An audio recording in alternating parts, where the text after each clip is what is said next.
Good afternoon, Coolest Coast. It is time for Coffee on the Coast.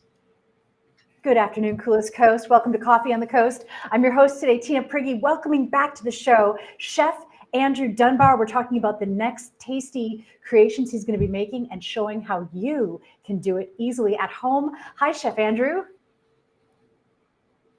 How are you? Oh no, your image is frozen. Hold on a second. Let's see. Is that any better? No, your image is frozen. I'm not seeing. I can hear you. One of these times I will have all my stuff right. It's really weird that you know what, here's what I'm going to do. I'm going to shift a camera around here. So while he's doing that, I'm going to put up some information about what we're going to be talking about. So Chef Andrew Dunbar is collaborating with the Manitowoc Public Library to bring you At Home with Andrew, which is a virtual cooking tutorial. Now, this is part of a series. He's done it before, and the next opportunity is Thursday, August 24th from 6 p.m. to 7:30 p.m. You're invited to watch. You're invited to prep the ingredients and cook along with Chef Andrew. It will also be live streamed on Manitowoc Public Library's Facebook page and YouTube channel. So if you can't tune in live, you can always pick it up retroactively and then watch it again and again at your leisure. I see Chef Andrew is here with us, so let's find out more about this cool upcoming event. Hi, Chef Andrew. Hello, sorry about that, and thank you for having me on again. It's always a great time to come on and talk. I love it, so thank you. So I'm glad that I had lunch just before this because you were describing what you're going to be teaching people how to make at home, and it sounded so delicious that I almost wanted to start gnawing on my fingers. Let's talk about this steak that you're going to teach people how to make. Yeah, so I am super excited for this one as it's a little different. It's one of those things that I feel a lot of people probably have never done before. Mostly just because the general knowledge or what people think they need to have and or know is not what you actually need. It's actually super simple. So we're going to be working on cooking a high quality steak over an open flame. Now, this can mean over charcoal grill, propane grill, anything where you physically are seeing the flame. But what I'll be doing in my backyard is over my fire pit. I will actually be cooking it right there over some hardwood coals and logs as we have the cameras and have the microphones and all that set up in my backyard with me. So you're going to be doing a steak over a campfire. It'll be great. That's perfect. So I think you mentioned too. Exactly. Kind of. Oh, you mentioned that it's perfect timing for Labor Day, right? People that might be going camping or enjoying time in their backyards. Exactly. I know, hopefully I believe it's August 24th. So we're kind of at the end of that August heat wave. So I'm hoping, it's that nice, starting to get nice out in terms of the mugginess, humidity's down. And I know August, September is a great time to be outside. A lot of people go camping that following weekend, which would be the Labor Day weekend. I believe it's the last kind of weekend or leading into the last weekend before a lot of the school starts, and Two Rivers and Manitowoc, I believe, is the week right after that. So there will be, kind of a last hurrah day of summer, if you will, for a nice big cooking event and trying something new with the family, or going out to the RV park and being the star of the RV park and pulling these big, 3-inch thick cut tomahawk steaks off of an open fire, looking like you've been doing it your whole life. And we're going to get you there in about an hour and a half of learning how. So. Very cool. And so you're going to be in your backyard showing people how they can do this at home, and your garden is right there. Exactly. So my garden is about, 40 feet or so, maybe 60 feet from my fire pit, which I just put in last summer. So I'm going to have my garden right there. I have great zucchini and tomatoes coming out of it right now, including, some parsley and basil and thyme and oregano and any other fresh herbs we want. So that's going to be kind of part of the adventure of this one is you guys get to kind of make a trip over to my garden with me a couple times, and we'll be pulling as many fresh ingredients out of that garden as we can as we're actively sitting there and cooking. So that'll be, part of the fun of it. Those ingredients will be listed beforehand. So if you don't have access to a quick garden while you're right there, don't worry. I'll make sure everyone has access to the ingredient list of what you will need. But yeah, so we're going to be right there. And the idea is I'm going to have a cutting board, a knife, a mixing bowl, and a fold up plastic table, one that you can pick up, for $20 or so. I'd say most campers probably have one already in their RV or camp gear. And that's basically going to be all we're going to have. So it's going to be very low entry level in terms of the equipment you're going to need. Basically a fire and some way to suspend that steak over the fire. So whether that's a grill grate off of your grill that you're just going to move over, whether you have an actual cast iron grate that goes over your fire. Some people have one that, suspends above it. We'll have every bit there, and I might even, fire up a couple different spots just to show the different ways to do it, including just a cast iron pan and set it right on top of them hot logs. That works just as well as well. So nice. So not only can a viewer really learn how to make the specific food that you're preparing, right, this tomahawk steak, but it's also going to be interesting to learn and see how you manage that fire.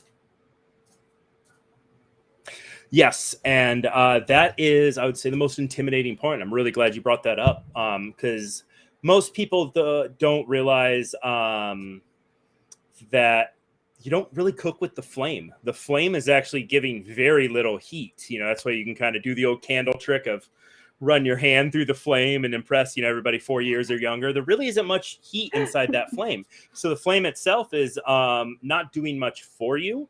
If anything, that's going to make a worse flavored steak because flame, that's kind of where the smoke point is. That's where like actual smoke and its actual soot is coming off. So yeah, that'll be probably the first 10 or 15 minutes of the program. We'll be trying to make sure people know how to get their fire to the point of being able to cook on it, what a good cooking fire looks like, as opposed to a campfire, the sit around and roast s'mores type fire, when you're doing for light. So this one's going to be a lot more coals. Hardwood is always best. So whatever you're camping with, if you typically just kind of use whatever's laying around, I would recommend grabbing some like oak or, some sort of a harder wood just because it holds that heat. But yeah, we're going to be getting those coals glowing red. Those coals are probably going to hit about 1,000 to 1,200 degrees and almost no flame. So that'll be a big part, probably the first 20 minutes or so of the program, is just making sure people understand that.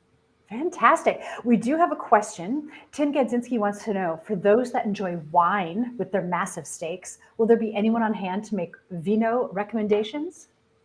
So I cannot confirm or deny, but that is the plan. Hopefully that, our local friendly sommelier, Eric, is going to be joining me for this.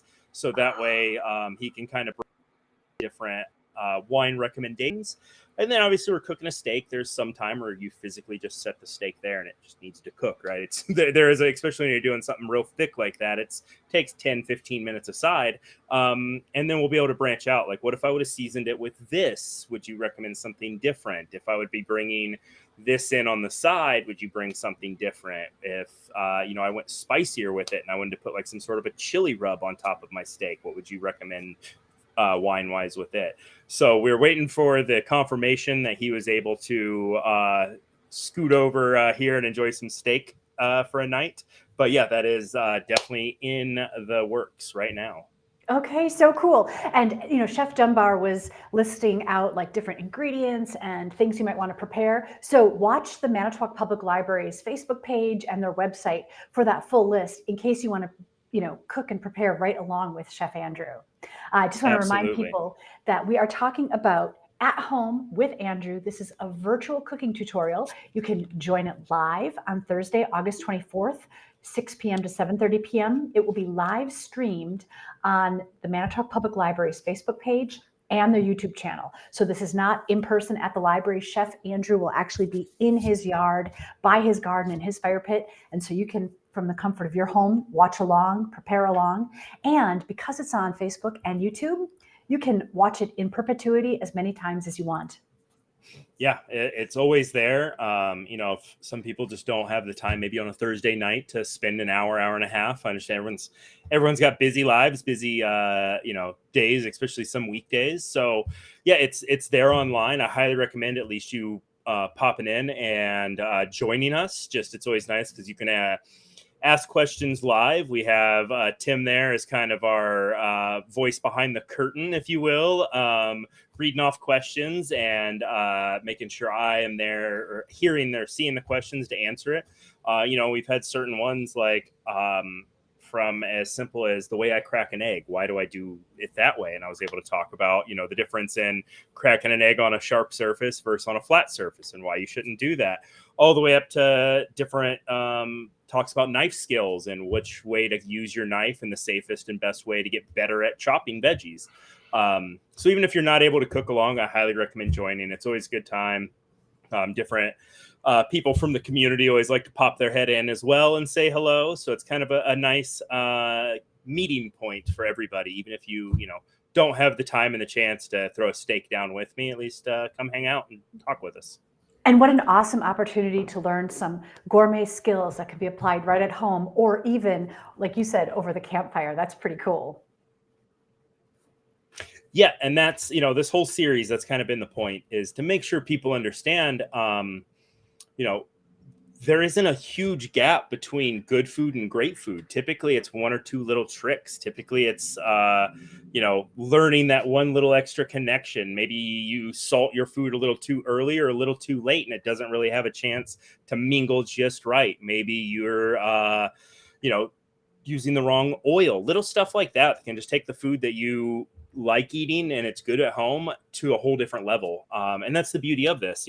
If you have a tips and tricks when you're cooking over a campfire, maybe we have some veterans out there that have been, camping for the last 40 years, cooking a big steak or, something like that. Pop in, let me know how you do it. I would love to learn as well. I learned cooking from my grandparents. My grandma and great grandma are some of the first people I ever cooked with. So I love learning still to this day as I cook. So it would be awesome for anybody and everybody to make it in. It's so awesome that you are willing to share your skills and your knowledge with the community in this capacity, collaborating with the Manitowoc Public Library. I just think that's super cool. Thank you. I'm super glad to be doing it. I love working with the library, with the food side and some other small projects here or there that I've done with them. I just love the community, and I know you and your husband as well are right there in that same realm as well, and I'm a big believer in, the more times the community comes together in more places, the stronger it is. And at the end of the day, if there is no other goal at the end of it, other than if everybody just gets a little better at cooking, that means everybody's taste in food's a little better. And then the restaurants, therefore, will continue to get better around. And it just brings in more and more food-minded people, which is, I'll tell you, most communities you see blow up is based on their food. I mean, you look at any of the big mid-major cities right now, they have amazing foods. Austin, Texas, Nashville. 20 years ago, everyone knew them, but they're kind of small, 50 to 100,000 person city. Then they got this amazing food push, and now they're worldwide named cities. So food is the base of everything, especially in my life. So nice. I mean, especially when you consider, right? People eat typically like 3 times a day. You can't really go too long without food. So that makes perfect sense. Exactly. Okay, but what I need to know. Yeah, I think there is absolutely. I just need to know, what does it mean, a tomahawk steak? So a tomahawk steak typically is a ribeye cut that is a little bit thicker. And then it also typically has the rib still attached to it. So I'm going to try something here. If I mess up the screen, I'm quite sorry. I'm going to try to pull up a picture here if I can and show you guys just so everyone kind of knows. And obviously what we can do with this is a plain steak is just fine as well. But this this type of steak just has a very unique look to it, which is great just because you see it, you know it. And it doesn't look like my computer is going to let me bring up a single image. So anybody, if you want to see the name, Is it typically available at most of the meat shops? The local butchers? Most will. Starting this weekend, I'm going to kind of shop around a little bit and poke my head into a couple different places here in town, and then maybe down to like Newton Meats. That way I can get a good idea of who has the right size and cut. I know I've seen it here in town at Festival Meyer, kind of the bigger ones, but I want to make sure I get the full scoop so I can tell everybody the right place to get it. I'd hate for somebody to have to spend a day shopping for a steak just to join me. It's supposed to be fun and casual. So yeah, you'll see it. It's literally a ribeye. It'll be about yay big around, and it'll just have this giant bone hanging off of it. And it kind of gets looked, because as you hold the bone, kind of comes up, and then you'll have that chunk of meat. So it actually looks like a tomahawk as you're holding it up. Yeah. Okay. I get it. They're really fun to cook with. Yeah. They're really fun to cook with. Just little tips and tricks will cover a little more, but stuff such as like that bone that's coming off, we'll wrap it in aluminum foil. That way, no coloring, nothing gets on it. Still cooks it, still, gets to the heat, but no smoke gets on it. So then as soon as we go to unveil this, you'll have this just stark white pop of that just pure white bone sitting next to this like perfectly crusted, perfectly seared steak, which just brings your eye to it. And again, most people eat with their eyes. So it, be throwing some fresh herbs on there for a splash of green, and it's gonna be a lovely looking meal. It sounds fantastic. Okay, so another question. I've never really thought about like a handheld steak, right? Which is perfect if you're doing it over the campfire or cooking. So is it meant to just eat, like you hold it and gnaw on it that way? Absolutely you can. Absolutely. So there's going to be a couple different ways. Yeah, grab that. No plates, no mess, no trash, no, keeping nature the way it should be. And you can just sit there and gnaw right on it. And then the other nice thing with it as well, the way it's shaped. So we've got our circle here, right, with the bone coming up. As you take your knife, you can just kind of run it along that bone and cut. And you get these perfectly little kind of slivered pieces of steak that are still attached. But now whenever it comes out to that plate for you to bring it, if you want to use a plate, you just kind of grab it with your fork, and it's real easy to kind of one last little mini cut. And now you have that piece of steak that's just right for you. So we'll cover, like I said, I plan on cooking a couple of them, a couple different ways. And that's part of what we'll be covering as if anyone who's been to the previous two we've done, we do a couple different plating styles. I like to kind of throw here's how to impress the in-laws plating, and here you're just kind of sitting around with the friends type of plating, get it all good and on a plate. So that's awesome. Okay, folks, all of these tips, tricks, and food preparation knowledge bombs are yours to learn if you join Chef Andrew for his tutorial At Home with Andrew, a virtual cooking tutorial. It is Thursday, August 24th, 6 p.m., live streamed on Manitowoc Public Library's Facebook page and YouTube channel. It sounds so delicious and fun. It's certainly going to be. And I hope, like I said, even if you're not able to cook along, I hope people can show up and just join in the talk and the chats. It's always fun. And I, really like seeing everybody there. So Chef Andrew, thank you so much for being my guest today. I really appreciate it. No, thank you for having me. I like I said, I always like coming on and enjoy our talks greatly. So thank you. Awesome. I hope we see you again soon. Thanks everybody for watching this episode of Coffee on the Coast. We will see you on the next episode. Take care, everyone.